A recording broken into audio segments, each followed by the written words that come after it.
The phone rang, not his work phone, but that other one. Simple, black, with 10 buttons. It sat in a desk drawer and hadn't rung in years. Chung-ho looked at it for 3 seconds. Then he picked it up. Silence. "Hello?" came a voice on the other end of the line. Thin, childish, and full of tears. "Hello, doctor. Please." Chung-ho didn't move. There were no children's voices in his world. There hadn't been for many years. "Mom's not breathing. She's choking. Help!" The voice broke into a scream. There was genuine panic in it. Chung-ho felt something cold tighten inside him. He wasn't thinking. His lips parted on their own. "Address," he said hoarsely. The girl, sobbing, uttered the street name and apartment number. Her words were jumbled. Thank you, doctor. Please, hurry." Chung-ho didn't say he wasn't a doctor. He hung up and pressed the intercom button. "Jin-woo, Dr. Kim, cars are at the entrance. Right now." His voice was even, but there was a steely edge to it that hadn't been there before. He stood up and took his black coat off the back of his chair. Jin-woo, his right-hand man, stood there. The man was prepared for any order, but not for what he heard. "We're on our way, with Dr. Kim. The man is having trouble breathing. The address is in the GPS. Quickly!" Jin-woo nodded without questioning it, but his surprised gaze slid across his boss's face. They didn't do things like that. Never. 2 dark cars sped through the night city. Jong-ho sat in the back seat of the first, looking out the window but not seeing the streets. That voice echoed in his head, childish, frightened. Another face, another voice, long buried in silence, surfaced in his memory. He clenched his fists. Jin-woo said quietly from the front seat, "What are we going to do?" "We'll save a life," Chung-ho answered shortly. "The rest will come later." The car stopped abruptly in front of a shabby 5-story building. Jong-ho stepped out first, not waiting for Jin-woo to open the door. Dr. Kim, carrying a small black bag, followed him. The entrance was dark and smelled damp. They went up to the 3rd floor. The door to the apartment they were looking for was slightly open. Light was streaming through the crack. Chung-ho pushed the door with his shoulder. He entered first. A tiny kitchen. A woman lay on the floor next to a chair, dark-skinned, young. Her eyes were wide open in terror, her mouth gasping for air, but her chest was wheezing and bubbling. Her face was turning blue. A little girl stood nearby, pressed against the wall. She looked at the newcomers with wide, tear-filled eyes. In one hand, she clutched an old telephone. Seeing Chung-ho and the people behind him, she didn't run away. She took a step forward. "Are you a doctor? Please save my mother!" Her voice was barely audible. Jong-ho nodded and gestured sharply toward the woman to Dr. Kim. Without missing a beat, he knelt down next to Mia, opening his bag. Chung-ho didn't look at the doctor. His gaze was fixed on the girl. "Amy." He crouched down slowly, so as not to startle her. His dark suit and coat seemed completely out of place in this shabby kitchen. "What's your name?" he asked quietly. His voice sounded unusually soft. "Amy," the girl whispered. "Amy, everything will be fine. This guy is a very good doctor. He will help." He extended his hand, but didn't touch her. He simply indicated that he was there. The girl looked at his face, stern, with a scar at his temple, and a hard line at his brow. But there was no threat in his eyes now. There was a strange determination, incomprehensible even to himself. Behind him, Dr. Kim worked quickly and efficiently. Sounds could be heard, hissing, short commands to himself. Then, a long, hoarse, but life-killing breath. Mia coughed sharply, her body shuddering. Color began to return to her face. Dr. Kim turned to Jung-ho. "It's gone. Her airway is clear, but she needs rest and observation. She's under a lot of stress." Jung-ho rose from his crouch. He looked around the apartment, squalid, cold. Amy's toys, neatly stacked in the corner. The empty refrigerator, its door ajar. He looked at Amy, who was now huddled next to her mother, stroking her hand. He looked at Mia's pale but breathing face. His mind, always calculating risks and benefits, was already analyzing the situation. They wouldn't stay here. He couldn't leave them here. The reasons were hazy even to him. But the decision came instantly, as if he'd been waiting for this call his whole life. He took a step toward Dr. Kim and leaned in to speak quietly, but so Amy could hear. "We're taking them with us, to the mansion. You will provide all necessary care. Tell them it's critical to a full recovery." Dr. Kim, a man of science, froze for a second. He looked at his boss, then at the patient and the child. He nodded. He knew it was pointless to argue, and perhaps, deep down, he knew there really was no help for them in this squalid apartment. Jong-ho approached Amy again. "Amy, your mother is feeling better, but right now she needs special care. We'll take you to a good place where everything is in place for Mom's health. The doctor will be nearby, okay?" The girl looked at her mother, who nodded weakly, still unable to speak. Then she looked at the huge, stern man who had saved her mother. She nodded trustingly. Okay, Mr. Doctor. Jong-ho didn't correct her. He signaled to Jin-woo. He carefully, almost tenderly, lifted Mia into his arms to carry her to the car. Jong-ho draped his expensive black coat over Amy's shoulders, who was shivering from the cold and nervousness. It was huge, like a cloak. Let's go, Jong-ho said simply, leading the girl out of the apartment. He didn't look back at this squalid abode. His thoughts were already ahead. In his white, quiet, empty mansion, where life was about to burst in, the cars sped through the night streets, leaving the seedy neighborhood behind. The first car was silent, broken only by Mia's even breathing. She lay in the back seat, her head resting on Dr. Kim's lap. He was quietly checking her pulse. Amy sat next to young Bo-ho, wrapped in his coat like an enormous blanket. She wasn't crying. She stared out the window at the flickering lights, occasionally stealing a glance at the stranger's profile. Jong-ho felt that gaze. He looked ahead, but all his attention was riveted on the small figure beside him. Her trust was as fragile and inexplicable as his own decision. Mr. Doctor, Amy said quietly. Where are we going? To a safe place, replied Chung-ho, where your mother can rest and recover. And then we'll go home? The question hung in the air. Jin-woo tensed in the front seat. Dr. Kim looked up from his patient. We'll see later, Jung-ho said, his voice clear of argument. Right now, the important thing is that she gets better. The car turned off the bustling street into a quiet, gated neighborhood. Treetops flashed past the high fence. The gate swung silently open, letting them in. Amy glued herself to the window. Wow, she whispered. It's like a castle. The mansion truly resembled a White Castle, illuminated at night, minimalistic, austere, enormous, and utterly lifeless. The cars stopped at the front entrance. Jin-woo carefully picked Mia up again. Jung-ho got out and helped Amy out of the car, his coat trailing behind her. He didn't take it. Let's go, he said simply. The interior was as quiet and deserted as Chung-ho's office. White walls, dark polished floors, expensive but austere furniture, not a single unnecessary detail, not a hint that people lived here, only the scent of cleanliness and fresh wood. A woman in a formal dress, Mrs. Kang's housekeeper, waited silently in the hall. Her face was a stony mask, but her eyes flashed with genuine surprise at the sight of the guests. She asked no questions. Prepare the 2 adjoining rooms on the east side. The nursery is for the girl. Bring everything necessary, Chung-ho ordered. His voice sounded its usual firmness, returning the world to its familiar contours. Dr. Kim will stay here overnight, Mrs. Khan nodded, and disappeared into the depths of the house. The rooms they were shown to were beautiful, like those in an expensive hotel. Large beds, soft carpets, marble bathrooms, but they lacked soul. Amy cautiously entered her room. Pajamas were already laid out on the bed, too big for her, but clean and soft. A glass of water stood nearby.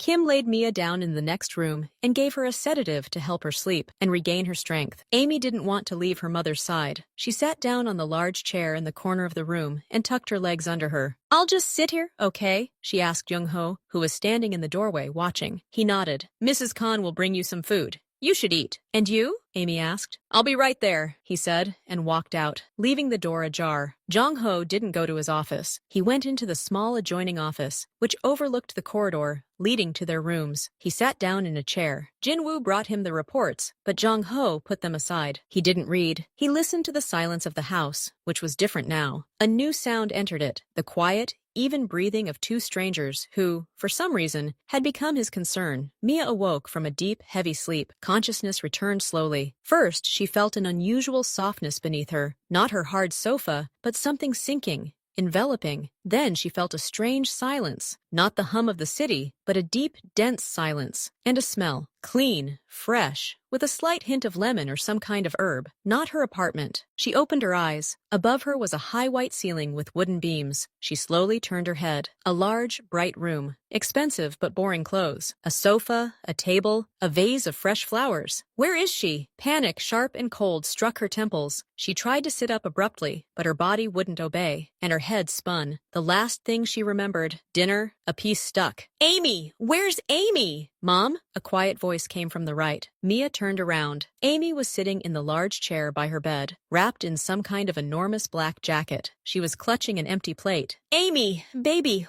where are we? Mia's voice broke, hoarse and weak. The door opened slightly. An unfamiliar Asian woman in a formal dress entered the room. You're awake. That's good, she said in clear English, without any emotion. The doctor will be right there. Your daughter is safe. She's eaten and hasn't left your side. Dr. Kim followed the woman into the room. He smiled at Mia, his smile professionally calm. Mrs. Miller, Mia Miller, she answered automatically, clutching the edge of the blanket. What happened? Where are we? You choked on your food, Mrs. Miller. The situation was critical. Your daughter called for help. You were lucky that help arrived in time and that I had the necessary supplies, Dr. Kim said, perching on the edge of a chair next to her. You are now in my employer's home. Here you will be provided with complete rest and the medical supervision you need right now. Such conditions are not available in your apartment. Mia looked at him, trying to comprehend. Her daughter had called an ambulance. They were being taken to someone's house? The doctor's employer? This was insane. We have to go home. Thank you, but... Mom, Amy climbed out of the chair and walked over to the bed. You were completely blue. That doctor guy and the other guy, the big guy, they came and saved you. And this house, it's like a palace. And we can stay here. What other uncle? Mia asked, feeling her anxiety growing. At that moment, a shadow appeared in the doorway. Tall, broad. Jong Ho stood in the doorway, no longer wearing his jacket, wearing a simple dark shirt with the sleeves rolled up to his elbows. His face seemed even sharper in the daylight, and the scar on his temple more noticeable. He looked at Mia with an appraising, inscrutable gaze. He entered and stopped a few steps from the bed. Amy suddenly smiled at him and ran up, taking his hand. This simple, trusting gesture left Mia speechless. Her clever, cautious daughter had approached this formidable stranger herself. My name is Jong Ho, he said. His voice was low and even, not threatening, but also lacking warmth. Your daughter dialed my number, thinking it was an ambulance. She was begging for help. I came with my doctor. Mia couldn't speak. She looked at him, then at her daughter, who clearly felt safe with him. Why did you bring us here? She finally whispered. Jung Ho looked at Dr. Kim, then back at Mia. Because it was necessary. Now the doctor will explain all the details of your condition. And then, he paused briefly, we'll talk about what happens next. He easily freed his hand from Amy's, nodded to Mia, and left the room, leaving behind only questions and a thick, oppressive silence, broken now only by Mia's heavy breathing. She was trapped, but this trap was the most beautiful and terrifying she could imagine. Docket. Kim finished his examination, nodded with satisfaction, and left, saying he'd let them talk. The door closed. Mia was left alone with her daughter in the vast, unfamiliar room. She took Amy's hand and pulled her close, hugging her. Her daughter smelled of strange soap and new fabrics. Amy, baby, tell me everything from the beginning. What happened? Mia spoke quietly, but her eyes were sharp. Amy, pleased that her mother had come to her senses, perked up. She told her about dinner, about how her mother started clutching her throat, about the old phone with the ambulance number written on a piece of paper,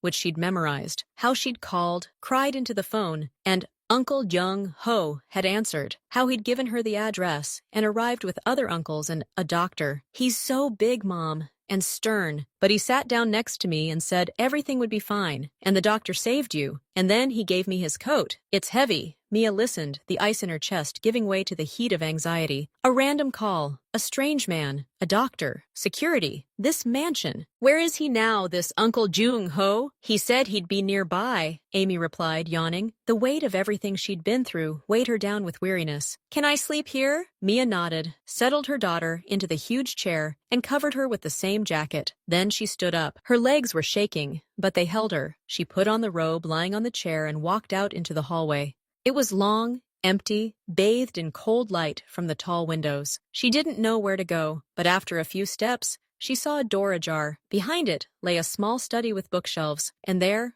with his back to the window, stood he. Jung Ho heard footsteps and turned. Their gazes met. Mia paused in the doorway, choosing her words. Fear warred with anger. Who are you? She blurted out at last. It wasn't a question, but an accusation. What are we doing here? He didn't answer right away. He walked behind the massive oak desk and gestured for her to come in. Sit down, Mrs. Miller. You're still weak. I want answers, not worries. Her voice grew stronger. She didn't sit down. My child says I was suffocating, that you came. Thank you. Thank you so much. But now we're home. We're not in the hospital. We're in your house. Why? Jung Ho looked at her. He saw fear in her eyes, but also strength. She was ready to fight. He liked that. Because your home isn't safe for recovery. Because I have the resources to provide you with everything you need. And because your daughter asked for help, I got it. You received a call, a mistaken one. And instead of saying you made a mistake or calling a real ambulance, you rushed there yourself with your doctor? Mia shook her head. That doesn't happen. People don't have personal doctors on night duty or security cars. Who are you? Jung Ho slowly sat down in the chair. His movements were precise economical. My name is Jong Ho. I'm in business. I have employees, and among them is a personal physician. That's not so surprising. What business? Mia persisted. He ignored the question. Your daughter called. She was crying. I haven't heard children's voices in my life. In a long time. He paused, choosing his words. I couldn't put the phone down. I acted. I saw her. I saw you, and I realized I couldn't just walk away and leave you there. Then call a taxi and pay the bill at a proper clinic. Don't kidnap people, her voice wavered. This isn't kidnapping, he countered calmly. It's hospitality. Dr. Kim will confirm. You need rest and observation for a few days. The stress was intense. You have both here. Free of charge. Why do you need this? Mia whispered. What do you want from us? Jong Ho stood up and walked to the window, looking out into the garden. Perhaps the silence here has become too loud, he said so quietly she could barely hear him. Then he turned around. You need help. I can give it to you. It's a logical solution. Logical. There wasn't a shred of humanity in that word, but something real flashed in his eyes when he spoke of silence. Vulnerable. What if I say no? What if we want to leave right now? Mia asked, looking at him straight on. He met her gaze.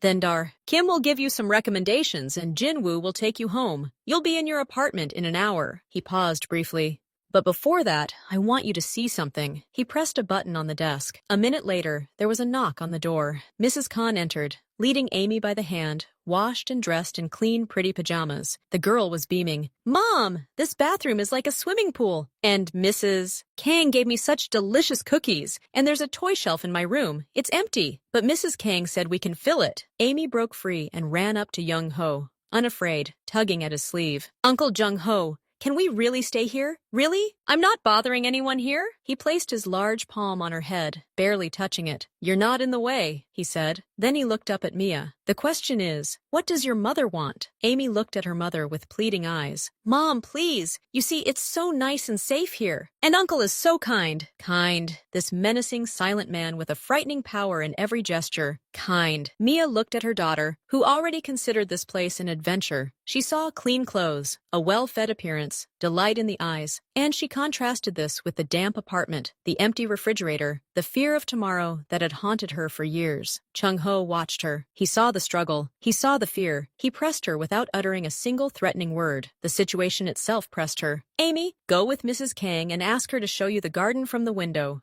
Mia said, trying to keep her voice even. I need to speak with Mr. Chung Ho alone. As the girl left, slightly pouting, Mia turned to him. That's not fair. You're using her against me. I'm showing you an alternative, he corrected. You can go back to fighting for survival, with someone sick and weakened. Or you can accept help, rest, get stronger. Give your daughter a taste of peace and safety, at least for a while. What's the price? She asked, crossing her arms. Nothing comes for free, especially from people like you. The price is your presence here, he said bluntly. You fill the silence. You and your daughter. I don't need your money. I don't need your services. I need this house to stop being empty. For a few days. For a week. Until the doctor says you're completely healthy. He said it like a business proposition, but his words, fill the silence, rang with that same vulnerability again. A loneliness so profound that even random people became valuable to him. And after a few days?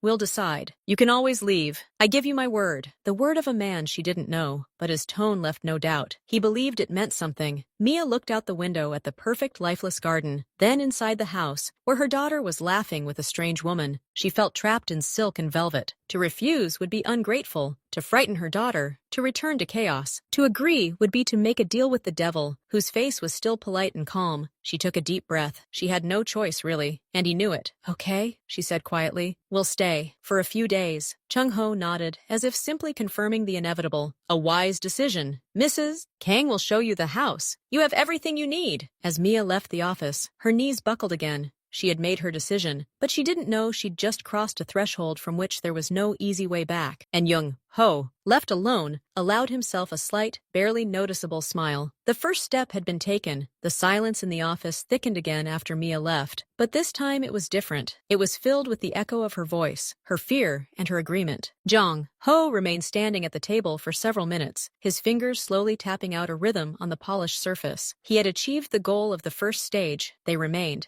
But this was only the beginning of a complex game, the rules of which he was defining as he went along. He pressed the button. Jin-woo! The right-hand man entered almost instantly, expecting orders related to business, threats, and cargo movements. "We'll need things for women," said Jong-ho, looking out the window. "Clothing, everything necessary for a child. Toys, books, quality, simple, nothing pretentious. Ask Mrs. Kang for the sizes." Jin-woo nodded silently, hiding his surprise under a mask of professionalism. "And Jin-woo," Jong-ho turned around, "this house now has the highest security priority. No business meetings here. No reports within these walls. All external contacts will be through you, in the office. There are guests staying here now. Understood?" "Understood, boss." Jin-woo nodded again. "And for how long?" "Indefinitely," Jong-ho said curtly, "until they decide to leave." In that firmly spoken phrase, both men heard the unspoken never. Jin-woo left, and Jung-ho allowed himself to sit in the chair. Amy's voice still rang in his ears. "Uncle Jung-ho, can we really stay?" Meanwhile, Mia and Amy are with Mrs. Khan. The housekeeper, silent and efficient, showed them around the first floor. A library filled to the ceiling with books, Amy gasped. A spacious living room with a fireplace. A conservatory filled with orchids. A huge kitchen gleaming with steel and copper. Everything was immaculate, expensive, and utterly soulless. "It's like a museum, Mother," Amy whispered, holding her hand. "Beautiful, but a bit scary." Mia thought the same thing. The house was overwhelming in its perfection. There wasn't a speck of dust, not a thing out of place.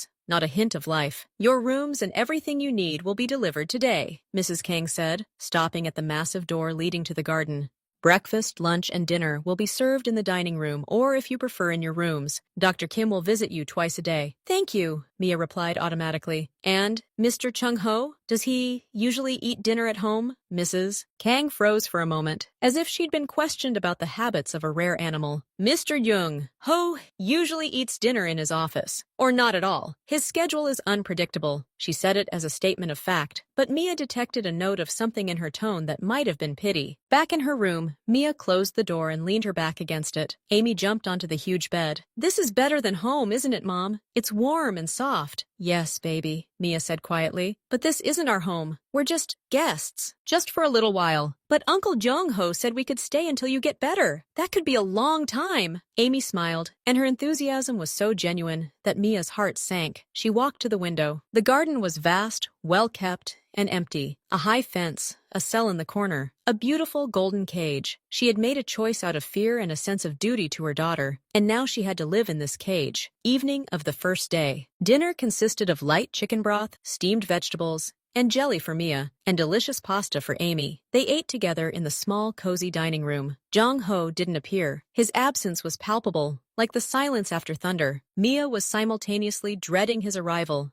and angry at his absence, feeling like a forgotten toy brought into a stranger's home and abandoned. After dinner, when Amy was beginning to nod off, Mia led her down the hallway to their rooms. As she passed the half-open library door, she heard a quiet voice. Low, even. He was reading aloud. Mia peered inside. Chung-ho was sitting in a deep armchair by the floor lamp. Amy, in her pajamas, was nestled across from him, on a large ottoman, her legs tucked under her. She shouldn't have been there. Mia wanted to go in and get her, but froze when she heard the words. He was reading. Not a business report, but a book. An old children's book in English. About a rabbit. His voice, usually so sharp and abrupt, now sounded unusually monotone, but diligently. He pronounced each word clearly, as if diffusing a bomb. Amy looked at him, wide-eyed, completely immersed in the story. Mia retreated into the shadows. She saw his profile in the soft lamplight. His stern features seemed less harsh. He turned the page, and his finger, usually clutching a phone or a pen, touched the paper carefully, so as not to wrinkle it. In that moment, he wasn't a formidable boss. He was simply a man reading a book to a child he barely knew. Mia's heart sank with a strange, mixed emotion. The fear was still there, but it was joined by confusion.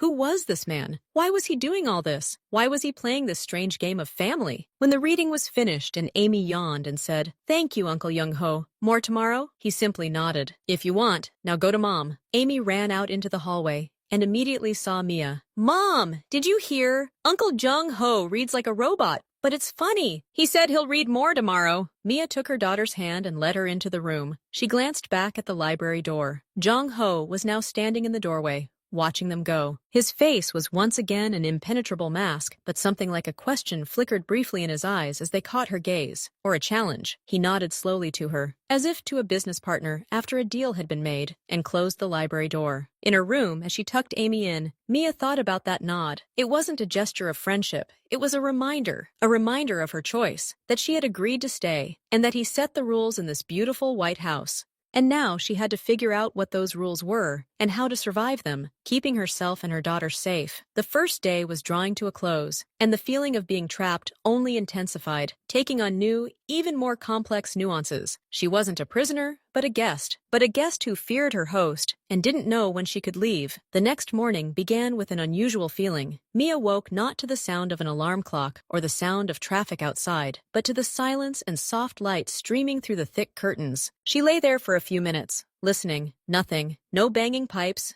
No neighbors shouting, no garbage truck rumble, just the quiet chirping of birds outside. She stood up and walked to the door to the adjoining room. Amy was still asleep, her nose buried in the pillow. On the chair next to her bed lay a neat stack of new children's clothes, simple, high quality, without flashy logos. Next to it stood a basket of toys, a wooden construction set, a drawing set, a few books. Everything was new, but not pretentious, just as Young-ho had promised. Mia felt both relief and annoyance. He was fulfilling his obligations. He was providing. And in doing so, he was making them even more obligated. When Amy woke up and saw the gifts, her delight knew no bounds. "Mom, look, are these all for us?" "Really?" She was already grabbing markers. Mia could only nod, feeling the walls closing in. These gifts weren't just gestures of goodwill. They were links in a chain. During breakfast, Mrs. Kang appeared in the small, sunny room adjacent to the kitchen. "Mr. Chung-ho asked me to tell you he's busy until this evening. You're free to move around the first floor and the garden. If you need anything—" "I know," Mia interrupted. "I'll ring the bell or come find you." "Thank you." After breakfast, Dr. Kim gave me a quick examination. He was pleased. "My strength is returning. The key is rest and a low-stress diet." "A low-stress diet," Mia repeated with a bitter smile as he left. Easy to say. She decided to explore the garden. Take Amy outside. The sunlight and space would clear her head. The garden was vast and lifelessly perfect. Mown lawns,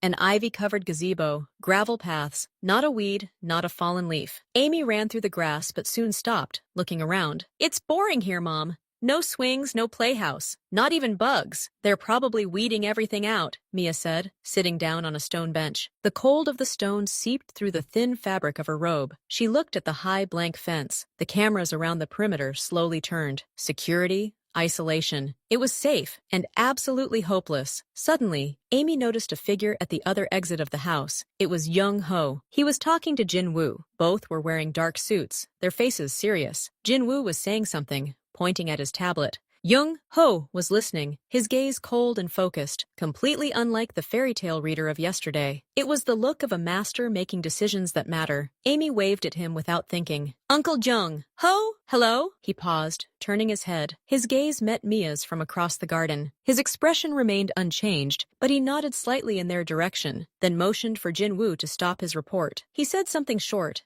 and crossed the lawn toward them. Mia instinctively hunched her shoulders, as if bracing herself for a blow, but no blow came. He walked over and stopped 2 steps away. "You look better," he said, looking at Mia. "Thank you. Dr. Kim says I'm on the mend." "Good." He turned his gaze to Amy. "Do you like it here?" "The house is great, but the garden, it's a bit boring," Amy said with childish frankness. "There's nothing to play with." Jung-ho raised an eyebrow in surprise. It seemed the very idea that anything in his domain could be boring had never occurred to him. "What do we need for the game?" he asked seriously, as if clarifying the technical requirements. "Well, a swing, or a treehouse, or maybe we could plant some flowers ourselves. To attract butterflies!" Amy lit up. Jung-ho nodded slowly, his gaze sweeping over the sterile landscape. "I'll think about it," he said. Then he looked back at Mia. "Aren't you cold here?" "A little," she admitted. "The stone is cold." He nodded again, turned, and walked back to Jin-woo without saying goodbye. The conversation with his right hand resumed. "He's weird," Amy said as he walked away. "But he's listening." "Yes," Mia agreed quietly. "He's listening." Half an hour later, as they were about to go inside, Mrs. Kang came out with 2 soft woolen blankets. "Mr. Chung-ho ordered that you be kept warm, and he asked me to find out what flowers you'd like to plant for the butterflies." Mia looked at the blanket in the housekeeper's hands. It wasn't a kind gesture.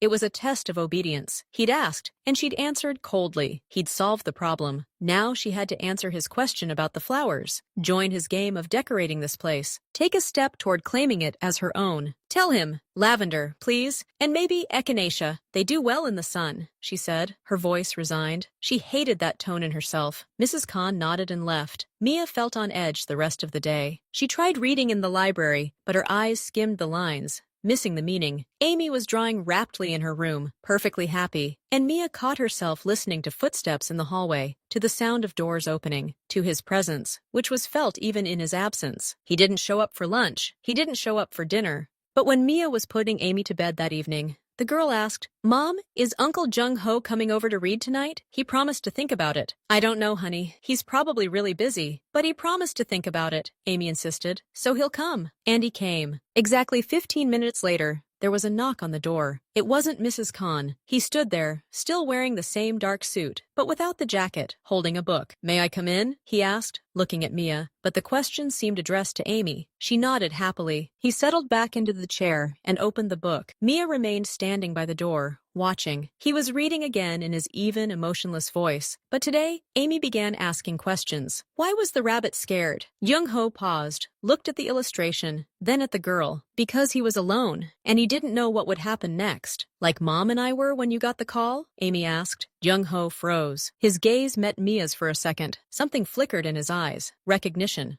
Understanding. "Yes," he said quietly. "Perhaps so." He finished the chapter and closed the book. "That's all for today. Time to sleep." Amy obediently climbed under the covers. "Good night, Uncle Jung-ho." "Thank you." "Good night, Amy." He stepped out into the hallway. Mia followed him, closing the door behind her. "Thank you," she said to his back, "for the book, and for the blankets." He turned around. In the light of the hallway's nightlight, his face seemed carved from dark stone. "It's practical. You shouldn't be freezing in your own house," he said, and he left, leaving her alone with that phrase hanging in the air. "In my house," he said it with complete seriousness, as a statement of fact. Mia returned to her room, sat on her bed, and stared into the darkness. The fear was still there, but now something else was mixed in. Curiosity, confusion, the first tiny crack in her certainty that he was simply a dangerous tyrant. He didn't just keep them locked away. He listened. He eliminated the boring and cold. He read stories, and he called this place her home. And that was what scared her most, because it meant there was no simple explanation for his actions, and that perhaps getting out of here would be 100 times harder than she thought. After all, how do you escape from a prison where there are no bars on the windows, where they give you toys and ask you about flowers for butterflies? Reading before bed becomes a ritual. Every night,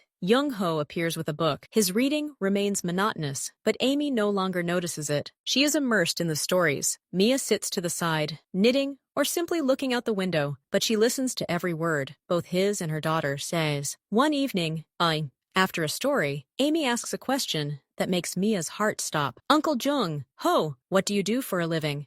"You're not a doctor." The silence in the room grows thick. Jung-ho slowly closes the book. "I solve problems," he says, choosing his words carefully. "I have a business." "What business? Do you make cars or build houses?" the girl insists. "I maintain order." His answer sounds like a well-honed formula, so that everything works the way it should. Amy wrinkles her brow, not understanding. Mia understands all too well. She stands up. "Thank you for reading." "Amy, it's late." Jung-ho catches her gaze and sees not just fear in it, but cold understanding. He nods, says goodbye to Amy, and leaves. That night, Mia cannot sleep for a long time. The words, "maintain order," ring in her head. The next day, a strange woman shows up at the house. Tall, with perfectly coiffed black hair, wearing a formal black suit. She arrived unannounced. Mia and Amy were just returning from a walk in the garden, where the first flowers had finally bloomed. The woman stood in the hall, talking to Jung-ho. Her voice was low and ingratiating, her gestures sharp. Seeing Mia and her daughter, she fell silent, and slowly, appraisingly, glanced at them. Her smile was cold and unkind. "What lovely guests, Jung-ho," she said. "I didn't know you opened a boarding house." Jung-ho didn't move, but the air around him turned icy. "Business is concluded, So-yoon. Jin-woo will see you out." The woman, So-yoon, slid her gaze over Mia once more, as if cataloging her flaws, and silently left. Amy clung to her mother. "Mom, who's that woman? She's scary." Jong-ho approached them, his face tense. "It doesn't matter. She won't be coming in here again." He looked at Mia. "I'm sorry to bother you." But it was too late. The woman's visit seemed to have let Jong-ho's real world into the White House. A world of sharp glances, unspoken threats, and the order he provided. The beautiful illusion had cracked. That evening,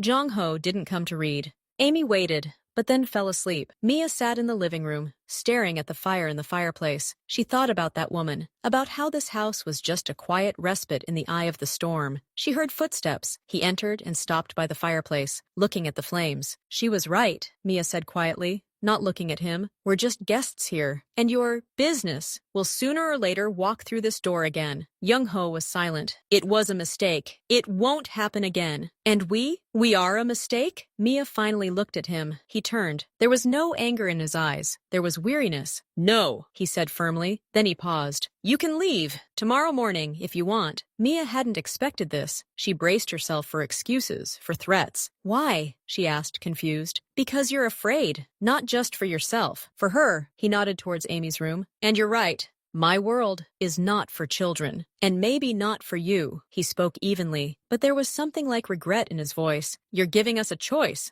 A real one? A real one. If you say yes, you'll be taken home in the morning, and you won't see me again." He waited for her answer, standing still as a rock. And Mia knew this was the most dangerous moment, because now she had to say no, and she didn't know if she could. The word yes stuck in Mia's throat. It was logical. Correct. The only true answer for any normal woman in her situation. Say yes. Return to her small, squalid, but her own apartment. Forget this white nightmare of velvet and silence. But she remained silent. She looked at this man who was offering her freedom and saw in his eyes not relief, but anticipation of a blow. He had given her a choice, but with all his being, he expected her to choose to stay. And that was more terrifying than any threat. Mia finally said, looking at the smoldering embers in the fireplace, "That woman, she's not just a business partner." She looked at Amy as a nuisance. "So Yoon won't be coming here again." "She's been sanctioned," Jong-ho snapped, his voice taking on a familiar, icy authority for the first time. But he softened immediately. "It's my mistake, my weakness. You shouldn't have to pay for it." "Weakness?" Mia asked in surprise. "Letting emotions influence my calculations. Bringing you here without securing the perimeter from internal threats," he said dryly, as if he were talking about a failed business operation. "I'll fix it, but to fix it, I need to know your decision." Mia stood up and went to the window. The night was pitch black, devoid of any city light. Somewhere out there was her old life, the struggle for every penny, the fear of the future,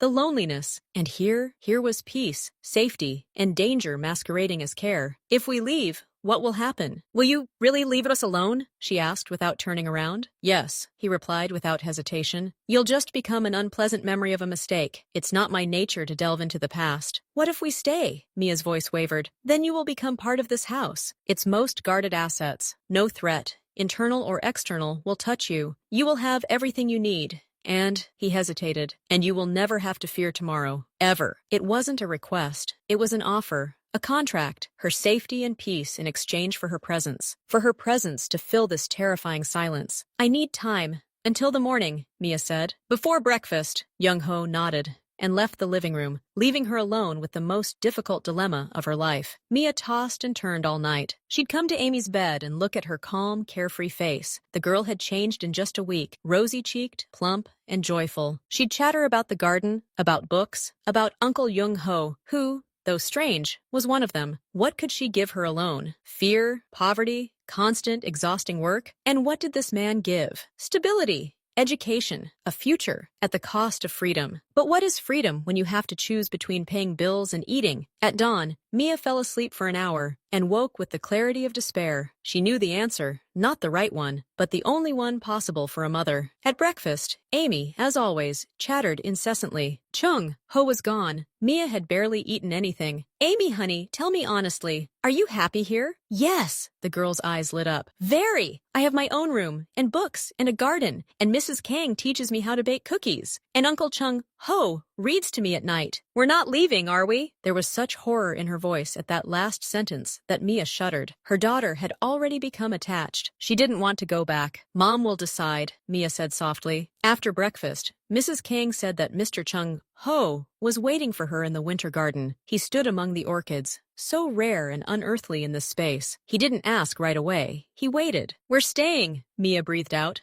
not looking at him. But I have conditions. Speak. Amy must go to a proper school, socialize, not be a recluse. A home school will be organized with the best teachers. Outings into the world will be supervised, he retorted. I need a job. Any kind of job. I can't just sit around doing nothing. He thought for a moment. You can help Mrs. Kang with the library. Catalog books. It's a big job. And I want to know what's going on. Not your business. She looked at him directly. But what threatens us? Like that woman. Without details, but so that I'm not in the dark. Chung Ho looked at her for a long time. This condition was clearly unexpected for him.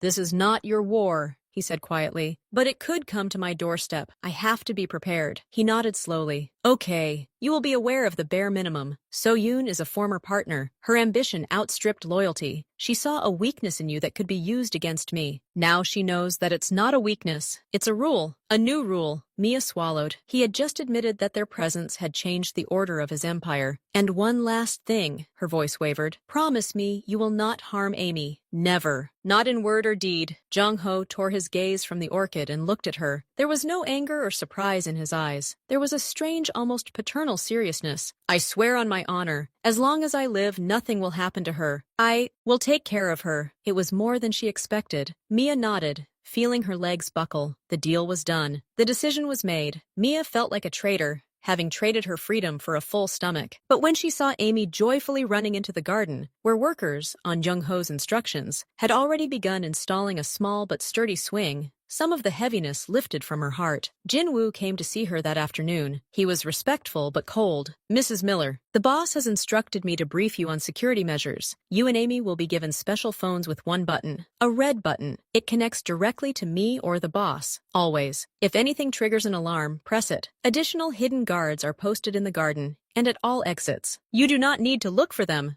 They will see you. Please do not leave the area unaccompanied. I understand, Mia said. And what about that So-yoon? Jin Woo's face became inscrutable. That matter is closed. She is no longer of interest. From the way he said it, Mia understood that closed meant forever. She felt uneasy. That evening, Jung Ho came to read as if nothing had happened. But after Amy fell asleep, he didn't leave right away. He remained standing in the doorway. Thank you, he said unexpectedly. For what? Mia asked in surprise. For your trust. It's valuable. He paused. Amy's tutor will be arriving tomorrow, and the books for the library await your attention. Good night, Mia. He called her by name for the first time. Not Miss Miller, but simply Mia. And he left. Mia remained standing in the middle of the room. Everything was decided. There was no turning back. She had found a fortress for her daughter and a prison for herself. But this prison was full of books, sunlight, and the strange, incomprehensible attention of a man who now looked at her not as a hostage, but as an ally. A kindred spirit? She didn't know. She went to the window and saw his figure below, in the garden. He stood alone, looking at the new swing, swaying in the night breeze. Then he turned and looked at her window. Did he see her in the darkness? She flinched. When she looked out again, he was gone. Silence reigned in the house, but now it was a silence she had chosen. It was filled not with fear of the unknown outside, but with anxious anticipation of what would happen within these high white walls. The games were just beginning. One day after school, Amy found a teddy bear on her bed. Not a new one from the store, but an old one, with one eye sewn on and a worn paw. It looked like it had been waiting for years. Pinned to it was a note in firm handwriting. His name is Yuri. He was looking for a friend too. Amy pressed the bear to her cheek. Mom, look, it's real! Mia's throat tightened. This wasn't a gift to buy loyalty. It was personal. She saw Jung Ho peering around the corner as Amy ran joyfully toward him to thank him. He merely nodded, but the corner of his mouth twitched. He hadn't given her a toy. He had shared a memory. Boss, people are talking. Jin Woo stood there reporting, but his eyes told a different story. So-yoon didn't leave without a reason. Because of them. Jung Ho didn't look up from the monitor. They're under my protection now.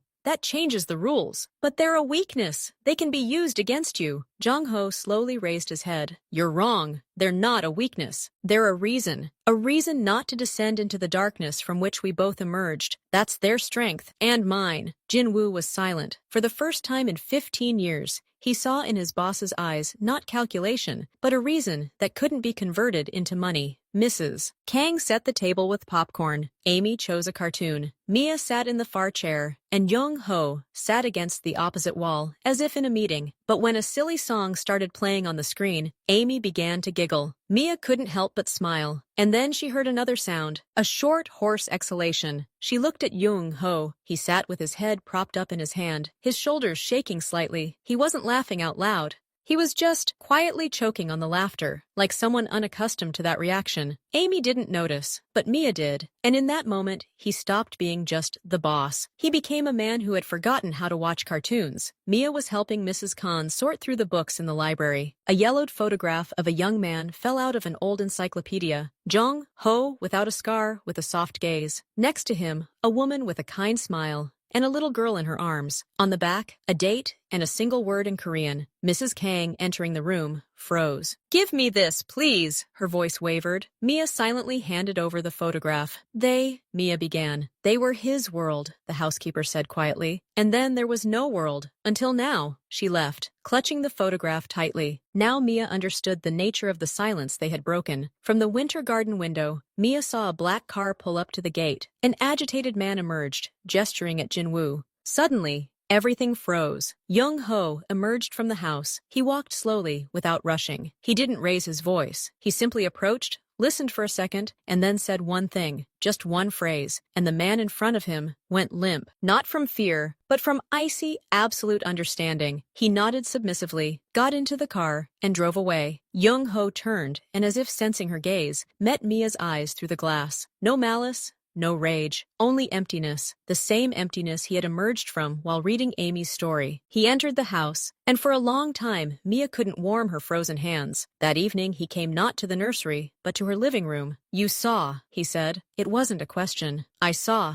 You destroyed him? No, I saved his business by taking a share. He will live, but he will never set foot in those gates again. That's what it means to maintain order, sometimes cruelly, always effectively. He came closer. You and Amy are part of that order now, so the rule, don't go outside the perimeter alone, ever. It's not control. It's a physical law, like gravity. Break it, and you fall. And I might not make it in time, Mia nodded. For the first time, she understood the rules not as a whim, but as a necessity. Jung-ho stood by the window in his office, his face hard from the phone call. A small head poked through the door. Uncle Jung-ho? He didn't answer or turn around, still lost in his thoughts. Amy entered, came over, and simply wrapped her arms around his leg, pressing her cheek against the fabric of his pants. He flinched as if struck. Are you sad? She asked, looking up. Here, Yuri, he's helping. And she thrust a worn-out teddy bear into his hand. Jung-ho looked from the girl to the toy. Slowly, as if afraid to break it, he placed his large palm on her head. Thank you, he said hoarsely. Not sad anymore. Amy smiled and ran off. He stared at the bear in his hand for a long time. The hand that an hour ago had dictated terms, had broken destinies, and now held a worn-out toy. The child's trust proved to be the most terrible and most desirable weapon of all. It disarmed him completely. It happened at chess. To Mia's surprise, Jung-ho proved to be a patient but ruthless teacher. He had already explained for the third time why her king was in danger. Mia,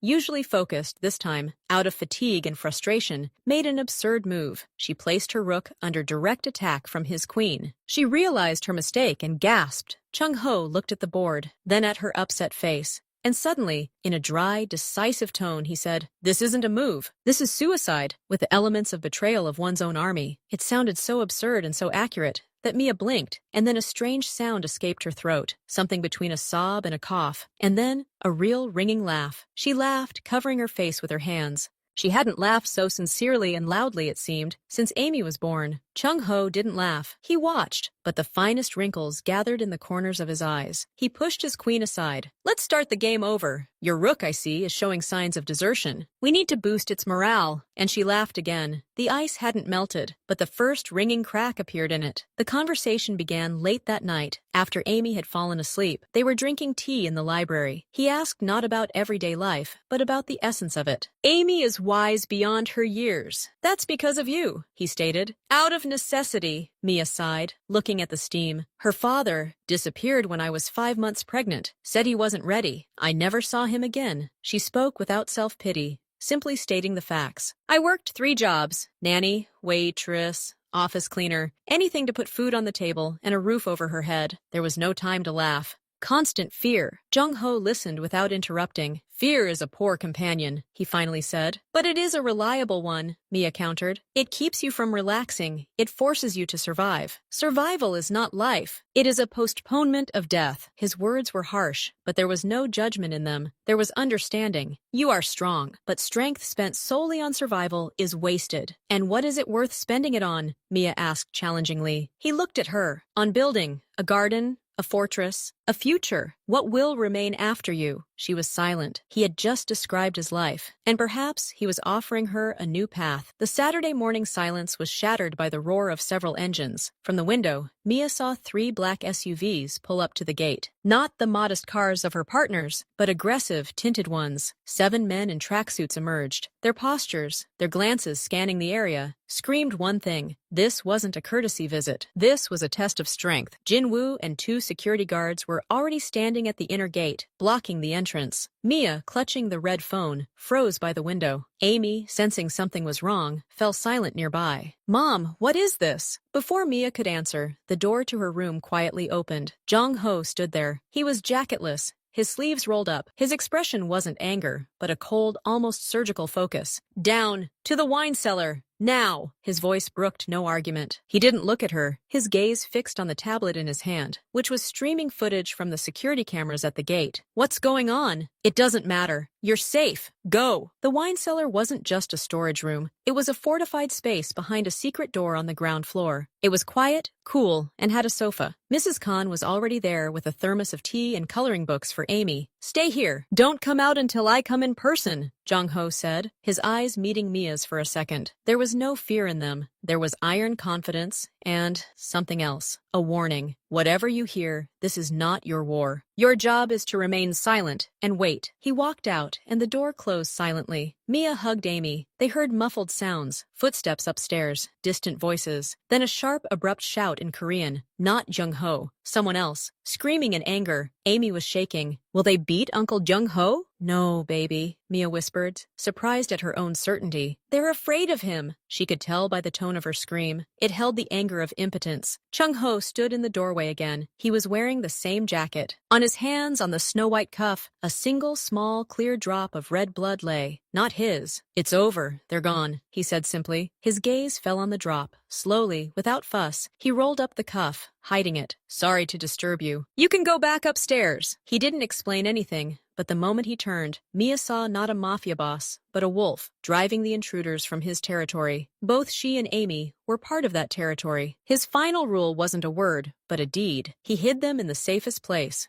while he went out to deal with the threat. It was the clearest declaration of his intentions possible. They were protected, at a cost she was only just beginning to understand. After that incident at the gate, a new, fragile silence settled over the house. Mia didn't ask questions. Jung-ho didn't offer explanations. But one evening, when Amy was already asleep, he found Mia in the winter garden. She was simply staring into the darkness beyond the glass, hugging herself. He stopped next to her, not looking at her. They came because they heard about you and the girl. They thought they found leverage. Weakness. His voice was quiet and even in the silence of the greenhouse. Mia cringed. She thought so. They were wrong, he continued. He turned to her, and there was not a drop of doubt in his gaze. You are not a weakness. You are a red line, one that cannot be crossed. They understood it today. Everyone will understand it now. Understood? How? Mia whispered, afraid of the answer. At the cost of 1 broken face and 3 broken contracts, he answered simply. I did not touch their lives. I deprived them of profit. In our world, it hurts more, and more understandable. He took a step closer,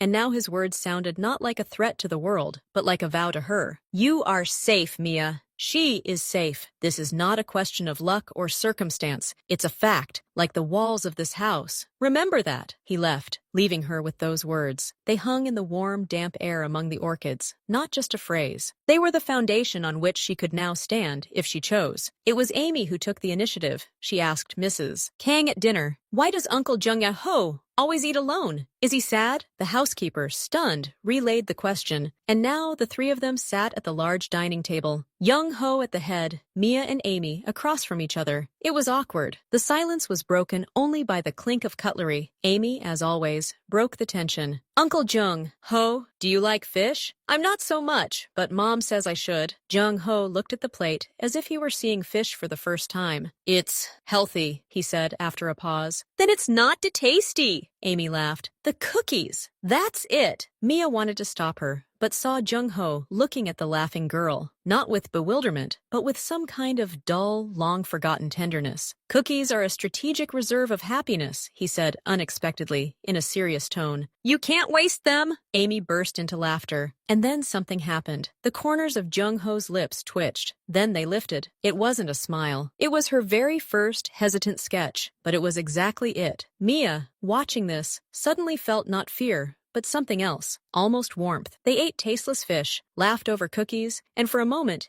it ceased to be the home of a mafia boss. It became simply a house where three people were having dinner. Night. The office. The reports are spread out, but he can't see them. In front of him lies a small, crookedly colored postcard. Amy made it with Mrs. Khan's help. Three figures, a large black one, him, a smaller one with yellow curls, Mia, and a small brown one, Amy. At the bottom is the signature, "My family." He looks at the word, family. It burns like acid. He had a family. It was taken away. He buried the word with them, encased it in the concrete of his power and loneliness. And now, a little girl who's afraid of fish has handed it back to him, glued on with glitter. He thinks of Mia, of her laughter over chess, of her stubbornness as she negotiated the terms, of the fear in her eyes, giving way to fragile trust. He analyzes his actions of the last few weeks, not as tactics, but as impulses. He gave Yuri away. He read a dozen children's books. He routed the visitors, not as a show of force, but because the thought that they might even see her, or the girl, evoked in him a pure animalistic rage. Family. It's not an asset, not a weakness. It's a reboot. New code, written over the old bloody one. He looks at his hands. They could do many things. Now they were holding a glitter card, and that turned out to be more difficult than everything else. He's not in love. The concept is too shallow, too romantic. This is something deeper, a confession. She and the girl have become his territory in the most ancient, primordial sense. A place to protect not out of calculation, but because it's necessary, because otherwise,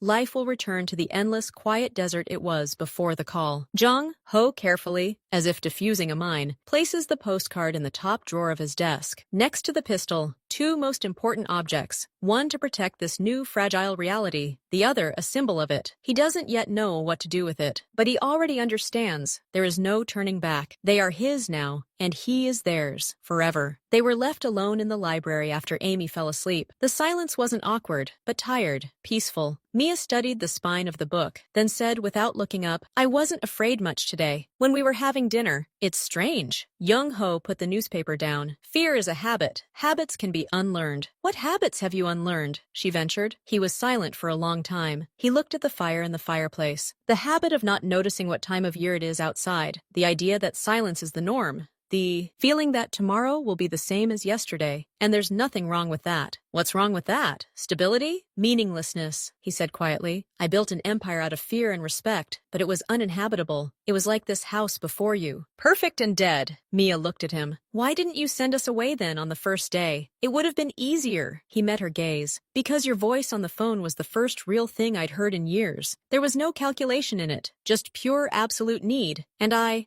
felt need too, for that need to be silenced, for everything to be okay on the other end of the line." He admitted this without a pathos, as if it were weakness, and it was more sincere than any oath. "I'm scared," Mia admitted, "not for safety, but because I'm starting to forget what it's like to be afraid for tomorrow. It feels dangerous." "It's not danger, it's life," he corrected, "and I'm responsible for your tomorrow. It's my only job now." He didn't expect gratitude. He simply stated a fact. And in this quiet library, by the light of the lamp and the fireplace, Mia trusted him completely for the first time, not as a boss, but as a man who had given his word. She nodded, and that was enough. He handed her a small, dark wooden box for no reason, not a birthday, not a holiday, just one morning, when she was drinking coffee in the winter garden. "What is this?" "Open it." Inside, on the velvet, lay neither a brooch nor a necklace. It was a hairpin, simple, made of dark jade, in the shape of a curved wave. No diamonds, no gold, but the workmanship was so fine that the stone seemed alive, warm. "It's beautiful, but why?" "It's not jewelry," he said, looking at the hairpin, not at her. "It's a hasty, my grandmother's. In our house, the women had these, to keep their hair out of the way while they worked, to keep their hands free. She gave it to my mother." Mia froze, realizing the weight of the object in her hands. "I can't. It's too personal." She was a strong woman, like you. He finally looked at her. She would have approved. "Wear it. It's not a gift. It's an amulet." From one house to another, he touched on the subject of family, of continuity, without uttering a single unnecessary word. Mia took the pin. The stone was truly warm. She wouldn't wear it today, but she understood. He wasn't offering her wealth. He was offering her a place. In the history of this house, which, it turns out, wasn't all black, this simple thing held not a price,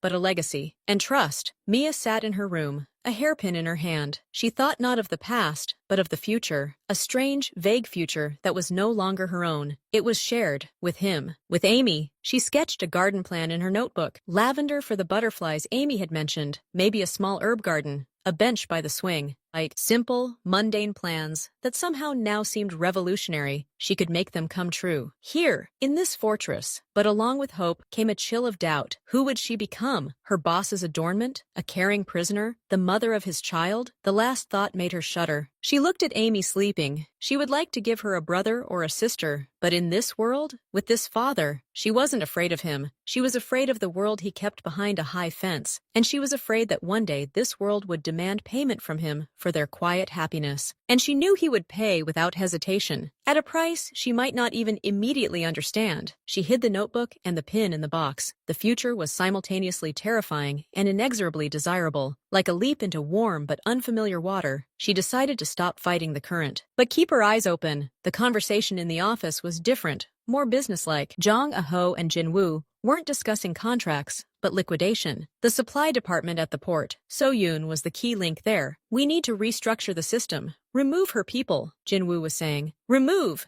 Not physically, fire. Pay severance pay, and erase from memory," Jong Ho corrected. "We're beginning the process of legitimization, slowly, step by step. An empire of fear is short-lived. We need an empire of legitimate business. For that, we need clean assets and a clean reputation." Jin Woo looked at him as if he were crazy. "Boss, this will take years, and we'll lose influence. Influence built on fear is an illusion. It disappears as soon as someone more fearsome appears. I want to leave behind not a legend, but a foundation, a university, something real." Jong Ho's voice was calm. "I now have a reason to think decades ahead. The reason?" She was asleep in the next wing, drawing garden plans. "And what should I do first?" Jin Woo asked. Niece, capitulating. "Hire the best family and immigration lawyers, quietly, and check all my assets for any dark past. Anything that might surface and touch them. Sell, register, bury. In 5 years, I want my name to be associated only with charity and business." He gave orders to dismantle his old life, brick by brick, to build a new, solid home, a reliable foundation for their shared future. He invited her into the garden after dinner. The moon was full and silver, the swing casting long shadows. Amy was already asleep. They walked silently along the path. He didn't initiate conversation. He simply led her to an old stone bench under a huge maple tree. "I've thought it all over," he began, looking not at her, but at the moonlit path on the lawn. "You're free, still free, to leave, to stay as a guest, or," he fell silent, choosing his words with visible effort for the first time, "or to become the mistress of this house, not a kidnapped princess, not a guest, mistress, my wife." He said it without pathos, almost dryly, but his hands, resting on his knees, were clenched into fists. Mia stopped breathing. She expected anything but such a direct, completely unromantic proposal. "Why?" she breathed out. "Because I don't want you to ever feel like this is temporary or incomplete. Because I want Amy to carry my name and know that this is her home by right. Because..." He turned to her, and his moonlit eyes held everything, the loneliness of years past, and determination, and that same